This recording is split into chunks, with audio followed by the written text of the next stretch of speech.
Dostali jsme naprosto úžasnou příležitost, na kterou jsme se velmi těšili. Je to příprava gala večeře pro našeho klienta Remy Quantro. Gala večer je v podstatě degustace nebo představení prémiového alkoholu Louis XIII. My jsme se snažili, abychom v průběhu celého večera právě že podtrhli a vyzdvihli atributy tohoto alkoholu. Je to prémiový alkohol, je to značka luxusu.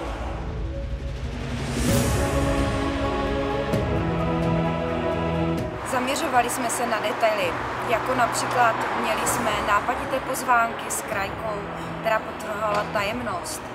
Měli jsme nádherné hostesky, kterým jsme šili kostýmy, sexy kostýmy přímo na míru. Úžasný catering, který připravil nejlepší šéf kuchař v Praze.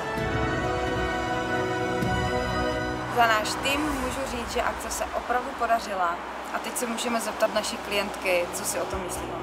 Jani, řekněte nám, jaké jsou první dojmy z té akce. No, já jsem úplně nadšená, jsem maximálně spokojená s celou organizací, se všema přípravama, které jsou byly spojeny. A teď nechci, aby to znělo opravdu strojně, ale největší dík patří prostě jedné kontaktní osobě za 77, což jste vy. To tak prostě je, opravdu.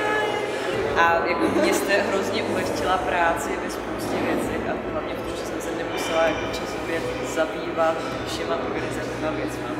Prostě spadly na vaše bedra, ale jako zvládla jste to skvěle. Takže jako já jsem maximálně spokojená.